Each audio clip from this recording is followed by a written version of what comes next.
Chapter 12 शुरुआत करेंगे, ठीक है। हाँ, इसमें है आपका जैसे जैव प्रौद्योगिकी का अनुप्रयोग, एप्लीकेशन ऑफ बायोटेक्नोलॉजी। बायोटेक्नोलॉजी जो पहला चैप्टर था इससे 11 उसमें हम लोग पढ़े थे पूरा, ठीक है, कि बायोटेक्नोलॉजी क्या है, यह कैसे किया जाता है। इसके बारे में हम लोग पढ़े थे कि जो कोई भी वांछित जीन है, जिस जीन को हम चाहते हैं कि इस जीवधारी से निकाल के किसी दूसरे जीवधारी में डाल दिया जाए और उसमें वह लक्षण हमको मिलने लगे, ठीक है, तो हम ऐसा करते हैं बायोटेक्नोलॉजी में। बताए थे ना कि अगर आदमी का जीन कुत्ते में डाल दिया जाए या कुत्ते का जीन आदमी में डाल दिया जाए तो यह एक तरह का बायोटेक्नोलॉजी में, हाँ, जेनेटिक इंजीनियरिंग, ठीक है। जेनेटिक इंजीनियरिंग में क्या करते हैं कि एक जीवधारी का जो आनुवंशिकी पदार्थ डीएनए है वो क्या कर दिया जाता है, बदल दिया जाता है, चेंज कर दिया जाता है वांछित लक्षण पाने के लिए। जैसे आप लोग इसमें जानते होंगे, पहले हम लोग क्या करते थे कि जैसे अभी भी टमाटर बो दिए तो टमाटर में जो सबसे बड़ा बड़ा पौधा, ऐसा पौधा जो सबसे बड़ा बड़ा टमाटर पैदा करेगा और उसकी 1-2 किलो उसमें फल लगा हुआ हो, ठीक है, और वो रोग प्रतिरोधक हो, उसमें रोग न लग रहा हो, तो ऐसे पौधे का सिलेक्शन करके हम क्या करते थे फिर, हाँ, ऐसे पौधे को चूज कर लेते थे और उसके बीज को प्रयोग करते थे अगले बार, माने उसको पौधे उगाने के लिए, ठीक है, ऐसा करते थे। पहले बहुत पुराने समय में सिलेक्शन प्रणाली थी, चयनात्मक प्रणाली, कि हम अच्छे का क्या करें, चयन करें, ठीक है। बाद में 1866 आपका जो मेंडल था, जब 1865-66 में क्या दिया आपका वो प्रिंसिपल ऑफ इनहेरिटेंस, डीएनए के बारे में बताया कि डीएनए कुछ ऐसी चीजें हैं जो क्या करती हैं, हाँ, माने वह अच्छे लक्षणों के लिए उत्तरदायी है, माने लक्षणों के लिए उत्तरदायी है। तो वहां से डीएनए के बारे में मालूम हुआ कि जो एक बड़ा बड़ा आपका टमाटर फर रहा है, हाँ, अच्छा है, ये उसके डीएनए का खासियत है। तो बाद में वैज्ञानिकों ने क्या किया, अच्छी अच्छी वैरायटी को क्रॉस कराने लगे ना, 2 पौधे को उसको क्रॉस करा के एक नया पौधा बनाते थे और अच्छे लक्षण मिलते थे। लेकिन उसमें ये दिक्कत थी कि जब 2 पौधे को क्रॉस कराए तो सभी उसके लक्षण एक दूसरे में क्या हो गए, मिल गए। तो बाद में बायोटेक्नोलॉजी सब में क्या किया गया कि केवल उसी जीन को निकालो जिस जीन की हमको जरूरत है। हाँ, अगर हम चाहें कि हमारे लड़के में बहुत अच्छा लक्षण आए, शाहरुख खान वाला पता नहीं था, ठीक है, तो शाहरुख खान को लाओ, या तो सारी, अगर तुम चाहते हो तो भाई चाहते हो कि काजोल जैसी लड़की पैदा हो तो काजोल को लाओ, शादी करो, बच्चे पैदा करो, तब तो ऐसा होगा ना। लेकिन अब ऐसा नहीं है, जो सुंदरता का जीन है उसका निकाल के उसी को क्या करो, हाँ, डाल दो, ठीक। तो बायोटेक्नोलॉजी उसी पे मतलब आधारित है, इतना मतलब आगे बढ़ चुका है कि जिस जीन को हम चाहते हैं वही जीन उसमें क्या करते हैं, हाँ, ट्रांसफर कर देते हैं, ठीक। तो इसी का हमको जैसे हम बताए थे कि इसका क्या प्रिंसिपल है, ठीक है, पहले पढ़े थे, क्या प्रोसीजर है। आज हम पढ़ेंगे कि इसका कहाँ यूज है। तो अगर देखा जाए तो बायोटेक्नोलॉजी आज के लिए बून है, माने वरदान है आज के लिए, ठीक है। आज पूरे मानव सभ्यता के लिए क्या है, वरदान है। कौन, बायोटेक्नोलॉजी, जैव प्रौद्योगिकी, ठीक। जैव प्रौद्योगिकी का प्रयोग आपका सभी सेक्टरों में प्रयोग किया जाता है, जैसे मेडिसिन तथा फार्मास्यूटिकल में, एग्रीकल्चर में और हाँ, इन्वायरमेंट, वातावरण में, वातावरणीय क्षेत्र में, सभी में प्रयोग किया जाता है। जैसे मेडिसिन और फार्मास्यूटिकल क्षेत्र में इसका क्या यूज है।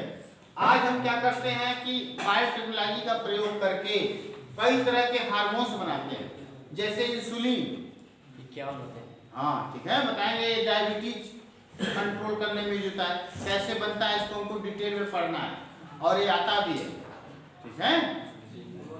ग्रोथ हार्मोन, जिसकी हाइट नहीं बहुत बढ़ रही है तो उसको शुरू में ग्रोथ हार्मोन दिया जाता है, तो उसमें आपका इसको भी आपका क्या है, बायोटेक्नोलॉजी का प्रयोग करके बनाया गया है, ठीक है। तो इसमें आपको ये पढ़ना है डिटेल में। इंसुलिन, इसको एक इली कंपनी अमेरिका की बनाई थी 1983 में, ठीक है, हुमलिन के नाम से। किस नाम से बनाई थी? हुमलिन से। तो इंसुलिन तो एक कॉमन नेम है, लेकिन उसको जब हम रिकॉम्बिनेंट डीएनए टेक्नोलॉजी से बनाते हैं, जो जेनेटिक इंजीनियरिंग की ब्रांच है, तो उसको हुमलिन नाम दिया उसने, ठीक। और जीन थेरेपी आप लोग जानते हैं, जैसे कोई भी बीमारी हो जाए तो उसका ट्रीटमेंट है कीमोथेरेपी, हाँ, केमिकल से थेरेपी, हाँ, रेडिएशन थेरेपी। उसी तरह से जीन थेरेपी में क्या होता है, अगर कोई बीमारी अनुवंशिकी हो गई, कौन सी अनुवंशिकी बीमारी है, तो उसको तो हम किसी केमिकल या रेडिएशन से सही कर नहीं सकते। उस समय क्या होता है, वो किसी खराब जीन के कारण होता है, तो उस खराब जीन को एम्ब्रियो कंडीशन में या तो अर्ली चाइल्ड कंडीशन में निकाल देते हैं और अच्छा जीन उसमें क्या कर देते हैं, डाल देते हैं, ठीक है। तो इसको भी पढ़ना है। 4 वर्ष के अमेरिकन गर्ल पे किया गया था फर्स्ट टाइम, ठीक है। इसको भी जीन थेरेपी को भी आपको पढ़ना है डिटेल में, एक एक करके हम पढ़ाएंगे।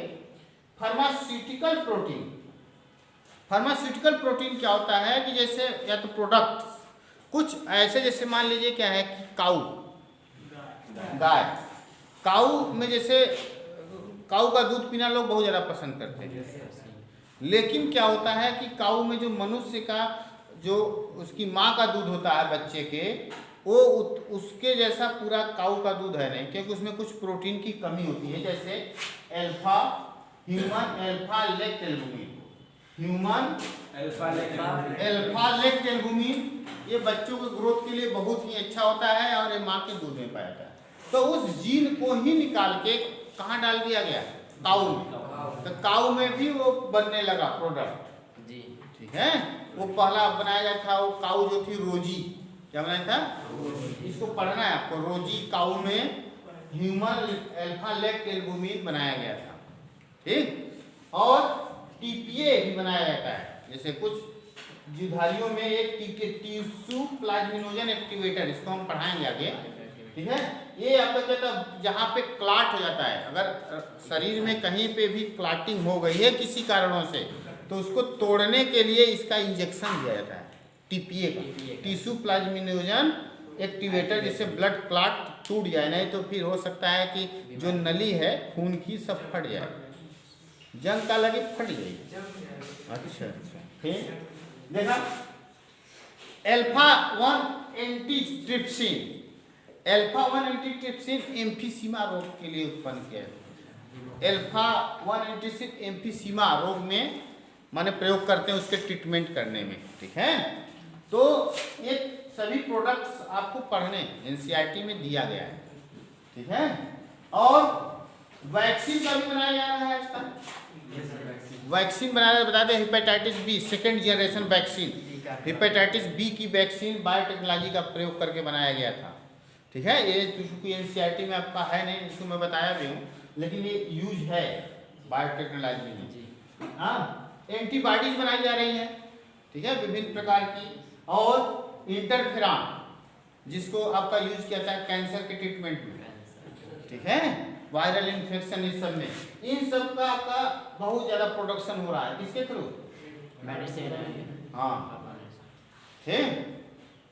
और एग्रीकल्चर सेक्टर में क्या होता है, जैसे आप जानते हैं एग्रीकल्चर में मेन उद्देश्य है कि अच्छा भोजन बनाए, अच्छा पौधा रहे, पौधे की उत्पादकता क्या रहे, ज़्यादा रहे, उस पर कीड़े ना लगे, और जो भोजन जो माने पौधा से उत्पादन हो वो आपका क्या उसमें प्रचुर मात्रा में क्या हो, पोषक पदार्थ हो, और काटने के बाद हानि न हो। ऐसा ना हो कि टमाटर पैदा तो हो गया खूब, 2-2 किलो फर गया और सड़ गया, ठीक है। ऐसा ना हो कि जैसे अभी पत्थर पड़ गया था ना, सब खत्म हो गए, कितने फसल है सब, ठीक है।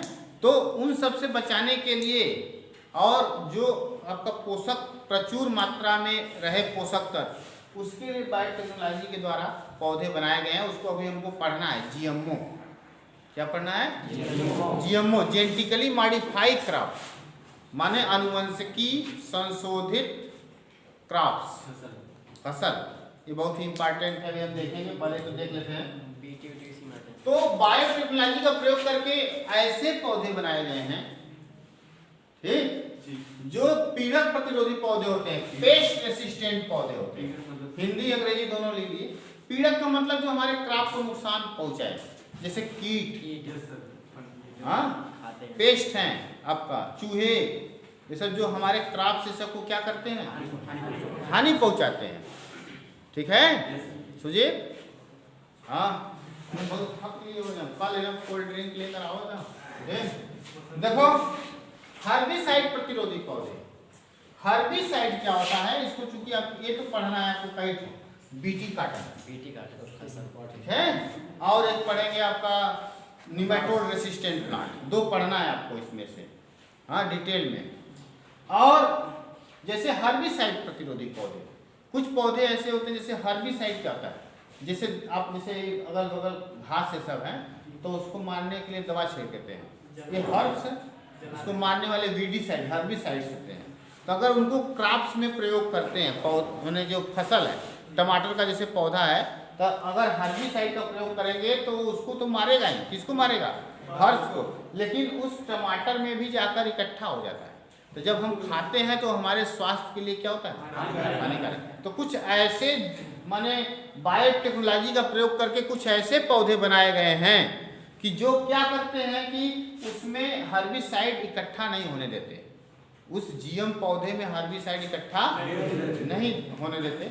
उसको हम बताएंगे, जैसे ग्लाइफोसेट, ग्लाइफोसेट, इसको मैं अभी चर्चा भी करूंगा, लेकिन ग्लाइफोसेट एक क्या है, हर्बिसाइड, क्या है, जो मोनसेट कंपनी बनाती थी, हाँ, राउंड, उसका था आपका हर्बिसाइड, राउंड अप हर्बिसाइड्स थी।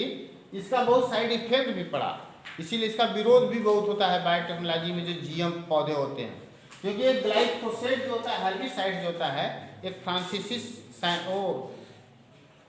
माने आदमी था, उसने अपना चैलेंज कर दिया कोर्ट में, क्योंकि वो बताया कि जिस माने स्कूल की बाउंड्री थी, वहाँ वो छिड़कता था ग्लाइफोसेट जो हर्बिसाइड्स था, हाँ, और उसने बताया कि वो महीने में जैसे 30-40 बार अगर छिड़कता है तो 2 बार तो नहा ही लेता है उससे।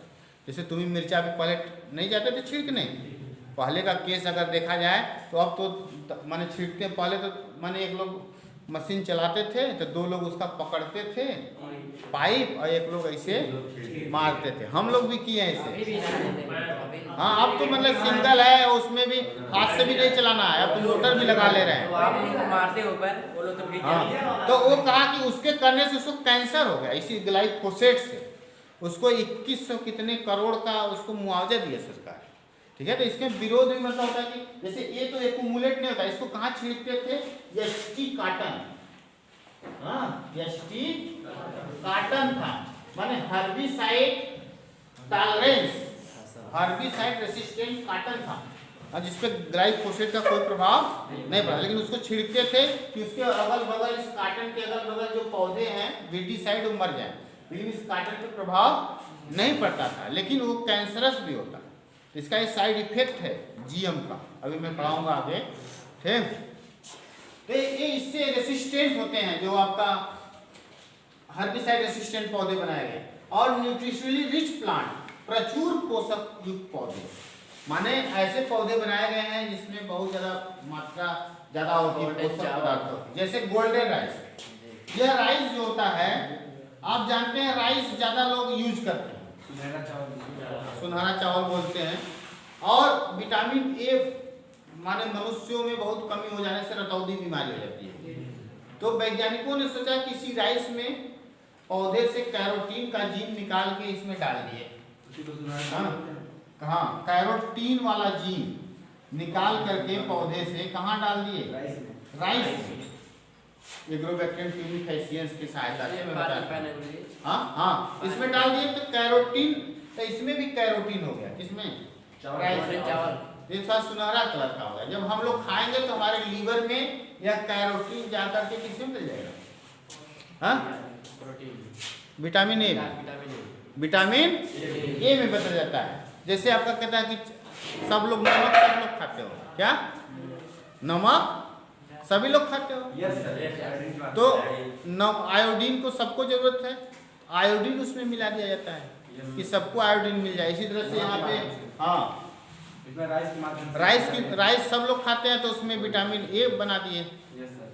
Flavr Savr tomato, Flavr Savr tomato 1994 में अमेरिका में बनाई कंपनी ने, ठीक है। हाँ, ये जैसे पहला देखो, अगर शुरू देखा जाए, बताए नहीं कि पहले लोग सिलेक्शन करते थे कि कैसे नई वैरायटी बनाया जाए, चयन कर लेते थे। बाद में जब मेंडल, एक जो भिक्षु था ऑस्ट्रिया का, ऑस्ट्रियन, उसने बताया कि डीएनए के कारण, मतलब ये होता है कोई कारक है, फैक्टर है जो अच्छे अनुवंशिकी लक्षणों को ले जा रहा है। उसके बाद फिर आपका और भी बेबी लोब, ये सब भी उसके पहले करते थे।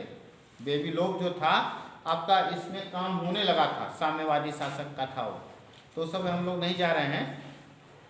तो ये आपका मेंडल ने आपका ये दिया। उसके बाद जैसे आपका अमेरिका ने बहुत ज़्यादा शोध किया इस पर, कुछ यूरोप कंट्री, रसिया, ये सब इसका विरोध करते हैं कि हाँ ये सब आपका जो बायोटेक्नोलॉजी ये सब का है, इसका साइड इफेक्ट ज़्यादा है। लेकिन सबसे ज़्यादा यूज करने वाला प्रोडक्ट जो है बायोटेक्नोलॉजी का, अमेरिका, ठीक है। तो 1990 में ही वही आपका पहले आया टमाटर का, हाँ ठीक है, किसका, टमाटर का आया था। इसमें एक फ्लेवर सावर टोमेटो बनाया गया 1994 में। ये जैसे बहुत जल्दी पकता नहीं था, जल्दी पकता नहीं है। इसमें पॉलीगैलेक्टोराइनेज एंजाइम होता है, उस एंजाइम को जल्दी बनने नहीं देता है, क्योंकि वो पेक्टिन को डिजॉल्व करता है, जिससे फल जल्दी पक जाता है। तो उसको बनने ही नहीं देता था। जब बनने नहीं देंगे हम, तो ये बहुत देर तक अपने पौधे पे लगा रहता था जहाँ, तो जिससे उसमें अमीनो अम्ल, विटामिन, ये सब ज़्यादा इकट्ठा हो जाता था, जिससे उसकी महक, फ्लेवर्स और वो खट्टा होता था, अच्छा रहता था, ठीक है। और ये मजबूत भी होता था, एक जगह से दूसरे जगह जाने में जल्दी खराब नहीं होता था। तो इसको बनाया Flavr Savr tomato, antisense RNA technology का प्रयोग करके। लाइसिन रिच मेज बनाया गया। जैसे अमेरिका में, जैसे हम लोग यहाँ गेहूँ ज़्यादा खाते हैं, वहाँ पे ज़्यादा क्या खाते हैं, मेज। तो वहाँ जैसे लाइसिन इसेंशियल अमीनो एसिड है, आवश्यक अमीनो अम्ल, ये मेज में नहीं पाया जाता था। तो उसको, इसके जीन को डाल करके क्या बनाया गया, लाइसिन रिच मेज बनाया गया, बायोटेक्नोलॉजी का प्रयोग करके। इन्वायरमेंटल सेक्टर में अगर देखा जाए, तो इन्वायरमेंटल सेक्टर में जैसे मल शोधक संयंत्र, सीवेज ट्रीटमेंट प्लांट, इसको बहुत डिटेल में पढ़ना है आपको इस चैप्टर में, माइक्रोब्स इन ह्यूमन वेलफेयर में, ठीक है। उसमें माइक्रोब्स का यूज करके हम बायोटेक्नोलॉजी का प्रयोग करके माइक्रोब्स का यूज करते हैं, जिससे क्या होता है आपका जो सीवेज होता नहीं है आपका, जो शहरों में आपका सीवेज क्या है, जो शहरों का गंदा पानी है, लैट्रिन का है, आपका बाथरूम है, सबका, वो सीवर लाइन से होके नदियों में मिलता है। तो नदियों में मिलने से पहले उसको कुछ प्लांट बनाया गया रहता है, उसमें उसको क्या किया जाता है, शुद्ध करने के बाद फिर डालते हैं। कहीं कहीं शहरों में तो उसको फिर रिफाइन करके फिर भेज भी दे रहे हैं कि पियो, ठीक है। तो सीवेज ट्रीटमेंट प्लांट का भी इसमें रोल है। फिर बायो रिमीडिएशन, जैविक उपचार। जैविक उपचार क्या होता है कि कुछ जीवाणु ऐसे होते हैं जो जहरीले टॉक्सिन मेटल है हमारे इन्वायरमेंट में, पानी में या वातावरण में, उसको सोखते हैं। कौन, जीवाणु। कौन, जीवाणु जो होते हैं, बैक्टीरिया, कुछ जीवाणु ऐसे हैं जो आपका जैसे हाइड्रोकार्बन हो या तो खराब पदार्थ हो पानी में, उसको अपने अंदर क्या करते हैं, अवशोषित करके उसको डिटॉक्सिफाई कर देते हैं, ठीक है। तो उसी को बोलते हैं बायो रिमीडिएशन, माने removal of waste by microorganism, ठीक। एक सुपर बग, इसी से मिलता जुलता है एक सुपर बग। सुपर का नाम से ही मालूम होता है कि ये बहुत सुपर है कि नहीं, ठीक। तो सुपर बग बनाया कैसे गया, जैसे स्यूडोमोनास पोटीडा, स्यूडोमोनास पोटीडा, इसके बारे में कोई जानता है, पहली बार सुनते हाँ, बहुत ही इम्पोर्टेंट है, सोच लो कि ना, इतने कम समय में हर चीज अच्छे से मिल जाएगा, ठीक है।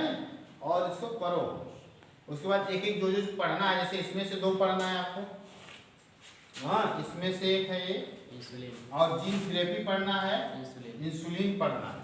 ठीक है, ये सब टॉपिक्स आपके ये आपका फार्मास्यूटिकल प्रोडक्ट्स इन सब के बारे में पढ़ना है। इस चैप्टर में यही है, और 2 ही चैप्टर हैं, और पिछली बार नीट में कई क्वेश्चन आ गए थे। ठीक है, क्योंकि इसमें कोरोना का समय था। जी हाँ, एप्लीकेशनल पोर्शन से ज़्यादा उठा दिया पढ़ाया नहीं गया। कभी। हाँ, बायोटेक्नोलॉजी ये सबसे बहुत ज़्यादा क्वेश्चन आते हैं। देखो तो स्यूडोमोनास पुटीडा, पुटीडा यह है क्या भाई? जीवाणु। ये क्या है? जीवाणु है। ये क्या करता था कि जैसे कहीं तेल गिर गया नदी में, समुद्र में ले जा रहे थे तेल, और उसी में गिर गया। ये स्यूडोमोनास पुटीडा क्या करता है कि उस तेल में क्या होता है? हाइड्रोकार्बन। क्या होते हैं? हाइड्रोकार्बन। तो हाइड्रोकार्बन कोई भी ऐसा माई का लाल नहीं है जो खत्म कर दे। देखो, हाइड्रोकार्बन से ही बना रहे हैं, पॉलीथीन ये सब खत्म नहीं हो रहा। ठीक है, तो ये हाइड्रोकार्बन जो पेट्रोल डीजल ये सब था, ये बैक्टीरिया क्या करता था कि उसको माने कहते, इसको कहते हैं oil eating bacteria. Oil eating bacteria, ये आयल को खाता है। उसका जो हाइड्रोकार्बन था उसको ये नष्ट कर देता है। जैसे ठीक, कौन? स्यूडोमोनास पुटीडा। ठीक, लेकिन इसमें क्या था, ये लक्षण कैसे आ गए? कहेंगे ना ये यार वो तो बहुत जगह दौड़ जाता है, 300 400 किलोमीटर इकट्ठा। कहेंगे कि यार कैसे इतना ज़्यादा दौड़ जाता है? क्या इसका बाप भी दौड़ता था? क्या करता था? उसका बाप भी दौड़ता था ना? मतलब उसका जीन आ गया ऐसा। इसके पास कुछ ऐसा जीन होगा जो वो काम कर रहा है, दूसरा काम नहीं कर रहा। ये तो बात है ना। पृथ्वी शांत रहो बेटा। देखो तो हुआ क्या, जैसे आप लोग जानते हैं, जैसे बैक्टीरिया है, इसको मैं यही बता दे रहा हूँ, वो सुपर बग, ये बैक्टीरिया है। ठीक, बैक्टीरिया है, इसके पास जानते एक मेन इसका डीएनए है। मेन डीएनए माने मुख्य डीएनए है इसका। इस डीएनए के साथ साथ इसके पास प्लाज्मिड होता है। क्या होता है?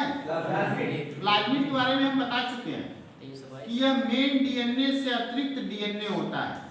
क्या होता है? मेन डीएनए से अतिरिक्त डीएनए होता है। ठीक, तो इस डीएनए पे भी कुछ जीन होते हैं। यही जीन इस आयल को तोड़ता है। लेकिन समस्या क्या थी? अलग अलग स्यूडोमोनास का स्ट्रेन, अलग अलग उसकी जो प्रजाति थी, अलग अलग हाइड्रोकार्बन को तोड़ता था। कोई कैंथर को तोड़ता था, कई हाइड्रोकार्बन होते हैं, जाइलिन, नेफ्थालिन, कैंफर, अक्टा। तो अलग अलग के लिए अलग अलग प्लाज्मिड अलग अलग जगह थे। जैसे इस पे कैंफर के लिए था, इस पे नेफ्थालिन के लिए था। दूसरा एक ऐसा स्यूडोमोनास था जिसपे आपके लिए था ओसीटी, आप कमर के लिए ना। और फिर एक ऐसा था कैंफर, नेफ्थालिन, जाइलिन, इसके लिए अलग अलग माने अलग अलग बैक्टीरिया में पाया जा रहा था। तो एक आनंद मोहन चक्रवर्ती थे। कौन थे?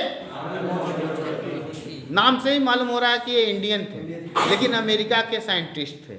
आनंद मोहन चक्रवर्ती, आनंद मोहन चक्रवर्ती थे।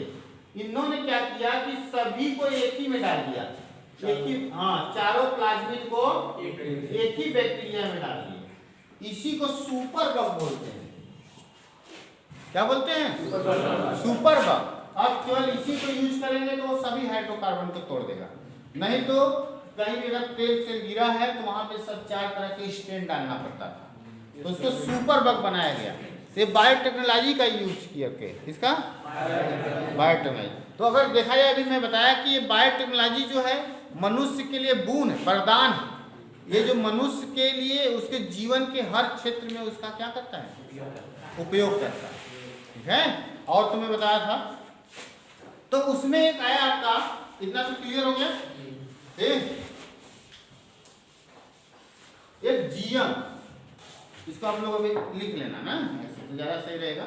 अभी मैं कर भी दूंगा। और जो मीठा है जीएम या तो जीएमओ क्या है, हाँ यही पे मैं बताऊंगा आपको, और इधर लिख दूंगा, ये सब लिख लेना। जीएमओ जेनेटिकली मॉडिफाई ऑर्गेनिज्म,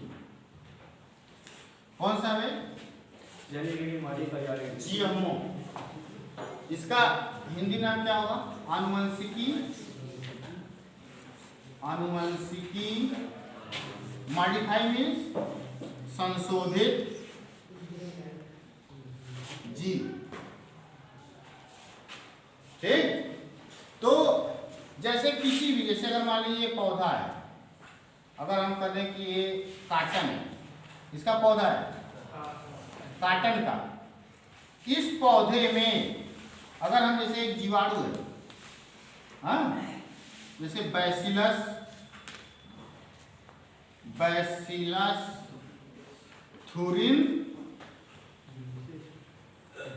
थुरिनजिएंसिस, यह एक जीवाणु, हाँ बैक्टीरिया, क्या भाई, यह एक बैक्टीरिया है। इससे एक जीन निकाले, यह जीन क्राई जीन होता है, इस जीन को लाके इसमें डाल दिए, इसमें काटन, तो काटन कैसा पौधा हो गया, जीएमओ। हाँ तो वही है जीएमओ क्या है, माने जिस ऐसे सभी जीवधारियों को हम जीएमओ कहेंगे जिसके जीन को बदल दिया गया है, जिसके जीन को, हाँ माने उसको चेंज किया गया है उसमें, उसको हम जीएमओ बोलते हैं। ठीक, तो इसमें आपको पढ़ना है कि जीएमओ से क्या फायदा है, क्या नुकसान है। तो ये आपका सीरोमोनास फुटीरा भी एक क्या है, जीएमओ। गोल्डन राइस क्या है, फ्लेवर सावर टोमेटो क्या है, जीएमओ है। ठीक है, लाइसिन रिच मेज भी क्या है, जीएमओ। तो कुछ बैक्टीरिया से इश्रिशिया कोलाई को बहुत ज्यादा जीएमओ बनाया गया, माइक्रोब्स भी हैं इश्रिशिया कोलाई, हाँ वो भी जेनेटिकली मॉडिफाइड माइक्रो ऑर्गेनिज्म है। हाँ ऐसे पौधे भी बनाए गए हैं, माइक्रो ऑर्गेनिज्म भी बनाए गए हैं, कुछ जंतु भी बनाए गए हैं, कुछ ऐसी मछलियां बनाई गई हैं कि उसमें जीन डाल दिया गया है, अच्छा प्रोटीन बनता है उसको, क्यों, हाँ सुनो उसका प्रयोग करो अच्छे से। मछली का, हाँ हाँ देखो सुनो पहले तुम लोग, अब जीएमओ के फायदा क्या है, लाभ, ये सब क्वेश्चन पूछा था 2 नंबर में वैसे ही। तो हम लोग पहले जीएमओ के क्या आते हैं, लाभ, बेनिफिट्स, आराम से पढ़ना है, ये ना सोचो कि एकदम वीडियो पर रहा है एकदम, ऐसा नहीं, एकदम नेचुरली है, मैं इसीलिए तो मैं यहाँ बनाता हूँ ना, दोनों काम हो जाएगा। ठीक, कौन से नई नई दुल्हन आई है कुछ कोई कह देगा, ऐसे नहीं करती, नई नई दुल्हन आती है तो तरह तरह के लोग बहुत इच्छाएं रखते हैं, जो ज़्यादा ऊंची आवाज़ में बोले, घूंघट लगा के रहे, सबसे प्यार से बोले, सबका बहुत ख्याल करे, सभी लोगों की इच्छाएं होती है ना। लेकिन यहाँ ऐसी बात नहीं है, बस एकदम मस्त रहो, अच्छे से पढ़ाई करो, ठीक है, कोई नई नवेली दुल्हन तो है नहीं। तो देखो जीएमओ के एडवांटेज, लाभ, लाभ तो पहला यही है कि रोग प्रतिरोधी पौधे बनाए गए हैं, disease resistance, disease resistance craft, मतलब रोग प्रतिरोधी पौधे क्या बनाया गया, रोग प्रतिरोधी पौधे बनाए गए, उसमें रोग नहीं लगता जो जीएमओ होते हैं, कुछ ऐसे पौधे बनाए गए। ठीक है, दूसरा जैसे paste resistance, paste resistance plant, जैसे पीड़क प्रतिरोधी रोधी पौधे बताए थे। इसमें उदाहरण क्या बताए थे? बीटी बीटी फसल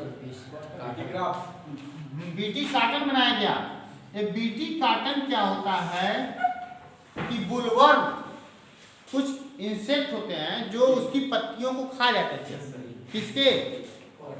काटन के। इसमें आप देखेंगे काटन के पौधे को क्या करते थे? खा जाते थे। तो कुछ ऐसे काटन के पौधे बनाए गए जिसमें उस इंसेक्ट का कोई प्रभाव नहीं पड़ता। जैसे है ना ये, इसकी पत्तियों को खा जाएंगे तो कहाँ प्रकाश संश्लेषण नहीं होगा, काटन का उत्पादन कम हो जाता था। तो ऐसे पौधे बनाया। इसका बहुत ज़्यादा यूज हुआ। जैसे बीटी काटन पहला अगर जेनेटिक क्रॉप्स यूज करने वाला कोई जीएमओ यूज करने वाला इंडिया था तो यही 2002 में इसने काटन का यूज किया। इसका बीटी काटन का प्रयोग किया। ठीक। उसके बाद क्या बता रहे थे आपका? न्यूट्रिशनली रिच प्लांट, प्रचुर पोषक युक्त पौधे, प्रचुर पोषक युक्त पौधे। ठीक, माने न्यूट्रिशनली रिच प्लांट। ये बनाया गया ना, गोल्डन राइस, फ्लेवर सावर और और ढेर सारे उदाहरण है। इसका प्रयोग करके जीएमओ मतलब जीएमओ से ये भी फायदा है कि हम प्रचुर मात्रा में युक्त क्रॉप्स का क्या करते हैं? उत्पादन करते हैं। फिर एक सबसे बड़ी खासियत होती है, आप देखे होंगे कि जैसे जब टमाटर या तो कोई भी चीज़ कहीं अगर दुकानदार से खरीदे तब तक तो सही था, लेकिन जैसे ही आप अपने घर लाए तो जल्दी खराब हो जाता है। क्यों? क्योंकि वहाँ वो प्रिजर्वेटिव्स मिलाए रहते हैं ना, कि वो यहाँ जल्दी खराब नहीं होता है। ठीक है। तो और ऐसे जैसे पहले क्या होता था, जैसे टमाटर लेके जा रहा है कोई ट्रक वाला, जाम लग गया।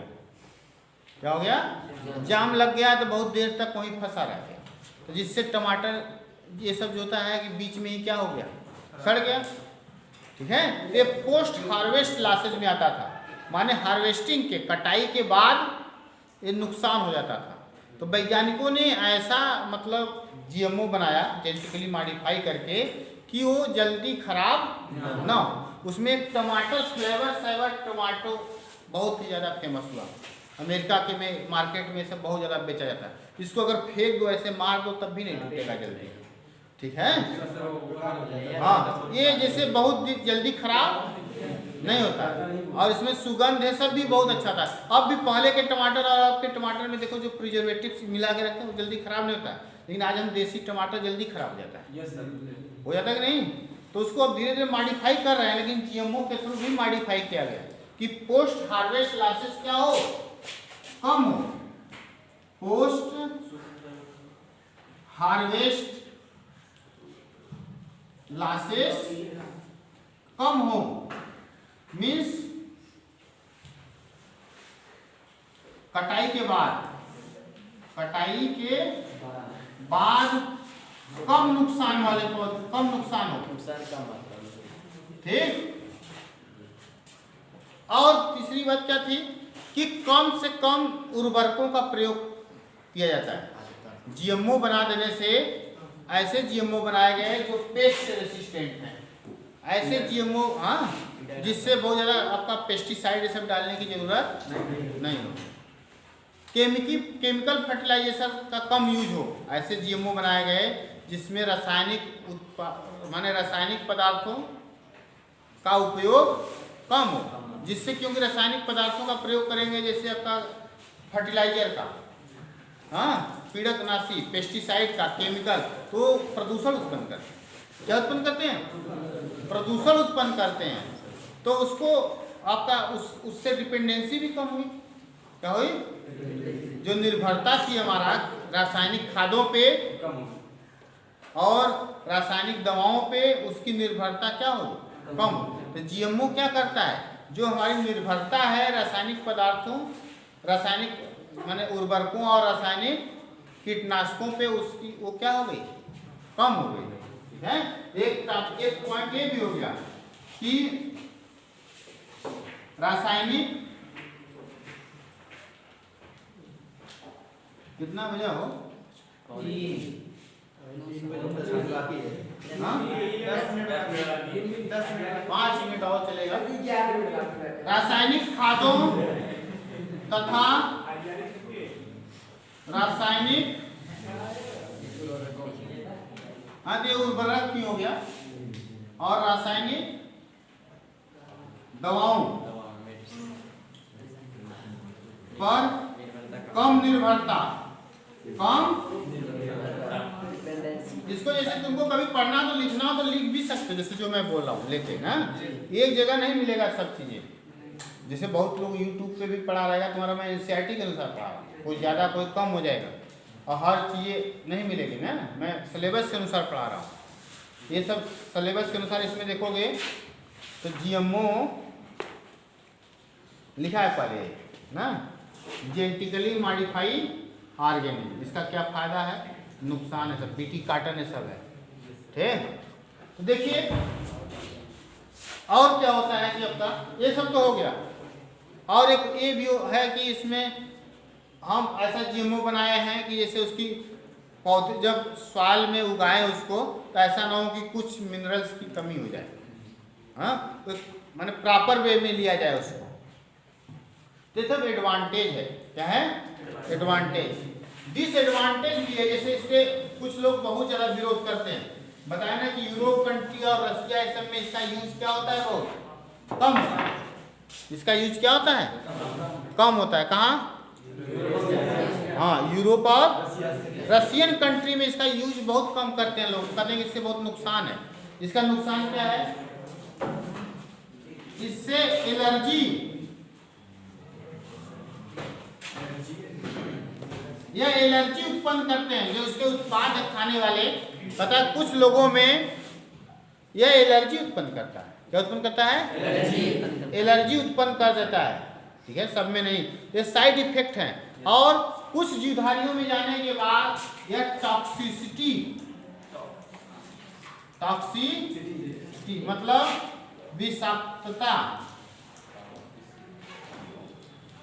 विषाक्तता उत्पन्न करती है, माने जहरीला हो जाता है।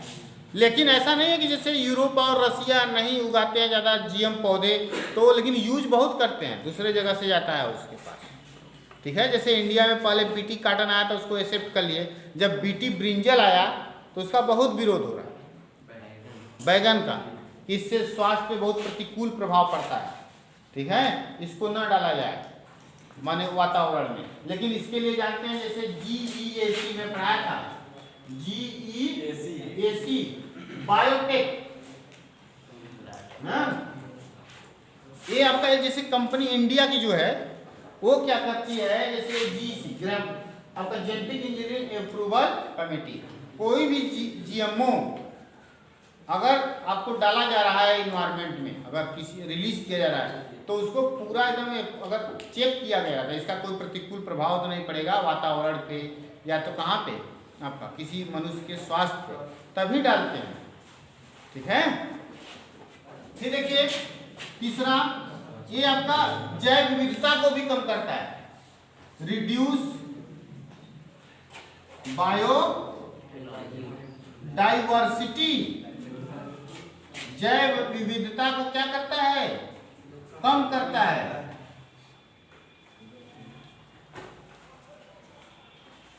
कम करता है। जैसे कुछ लोग मानते हैं कि इससे क्या होता है कि भाई जो प्रकृति के द्वारा बनाया गया नियम है, उससे अगर हम छेड़छाड़ करेंगे तो भविष्य में आने वाले समय में क्या होता है, हाँ, इसका बहुत नुकसान हो सकता है, ठीक है। लेकिन फायदा ये है कि जो बढ़ती हुई जनसंख्या को सबको भोजन है, सब है, अरे बाबा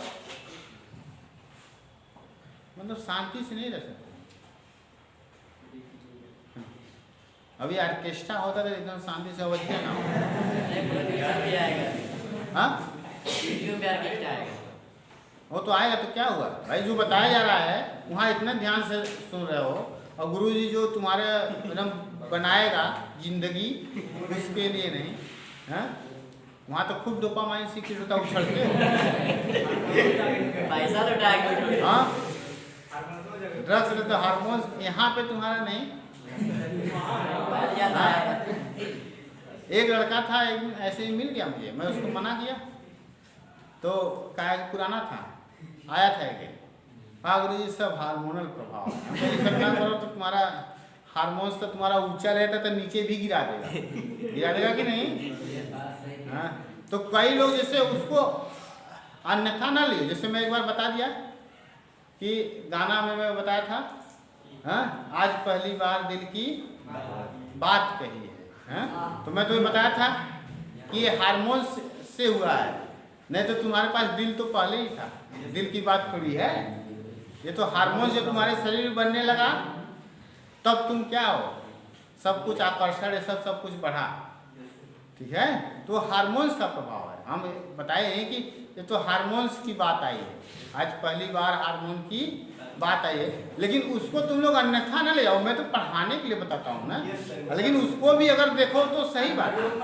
जब पैदा हुए उसके पहले ही 1 महीने के हुए जब माँ के पेट में, तभी तुम्हारा धड़कने लगा तो मालूम हो गया कि हृदय बन गया, लेकिन उतना दिन तक तो दिल पे बात नहीं आई, दिल की बात 14 साल के बाद है क्यों आई?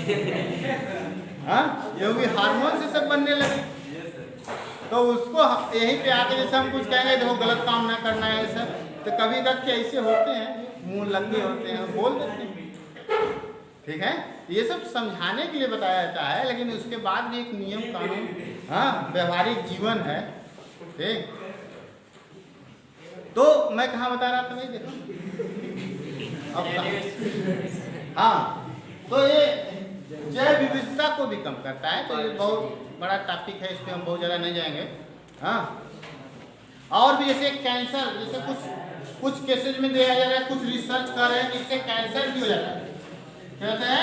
कैंसर। लेकिन जो मानते हैं इसको यूज करते हैं, या जो सपोर्टर है, कहते हैं इससे लोगों की जीवन स्तर सुधरा है, भूखमरी दूर करने में क्या है, सहायता हुई है, वही ना, उत्पादकता बढ़ी है लोगों की, ठीक? जैसे जेनेटिक पॉल्यूशन भी उत्पन्न करता है, क्या करता है? हाँ, जेनेटिक पॉल्यूशन, जैसे अगर हम पहले जैसे बीटी कार्टन हम बनाए, वह बीटी कार्टन एक इंसेक्ट से रेसिस्टेंट है, कोई एक इंसेक्ट है जिसपे उसका प्रभाव नहीं पड़ता, उसकी पत्ती को जैसे ही खाता है इंसेक्ट खत्म, राम नाम सत्य। लेकिन अगर वही जीन कार्टन से किसी खरपतवार में चला गया, किसमें चला गया? हाँ, वीड्स में, अगर उसी वीड्स में चला गया, ये वीड्स भी जो इंसेक्ट खाकर इसको खत्म करता था, हाँ, उस वीड्स में चला गया तो वीड्स भी रेसिस्टेंट हो गया, प्रतिरोधी हो गया, ये भी नहीं खत्म हुआ, मतलब नहीं। यहाँ तो हम फायदा किए कार्टन को नहीं खाया, लेकिन जब खरपतवार को भी नहीं खाएगा वो, तो जिससे क्या होगा, इसकी संख्या बहुत ज़्यादा बढ़ेगी, ठीक है? तो पूरा इसी का साम्राज्य हो जाएगा। और दूसरी बात क्या है कि जो बीटी कार्टन का प्रयोग किया गया बुलवर्म के लिए, तो ये देखा गया कि उसकी पत्ती को बुलवर्म खाने के बाद ही नहीं मर रहा है, और भी कैटरपिलर जो होते हैं, बटरफ्लाई ये सब के, वो भी मरने लगे, तो बायोडाइवर्सिटी का लॉस होने लगा, ठीक? और जो बीटी कार्टन में जो जीन डाला गया बैसिलस थ्रूजिनेंसिस जीवाणु से, उसमें टॉक्सिन बना, बीटी कार्टन में क्या बना, उसको जब इंसेक्ट खाया तो मरा, लेकिन वही टॉक्सिन जब उसके मिट्टी में गया, सॉइल में गया, तो जो जीवाणु उस पौधे के ग्रोथ के लिए सहायता कर रहे थे, वो जीवाणुओं पे भी नुकसान होने लगा, ठीक है कि नहीं? तो इससे इस तरह से देखा जाए तो कई नुकसान है भी है इससे, किससे? जीएमओ से। यही सब है, ऊपर अटेंडेंस लेंगे अभी।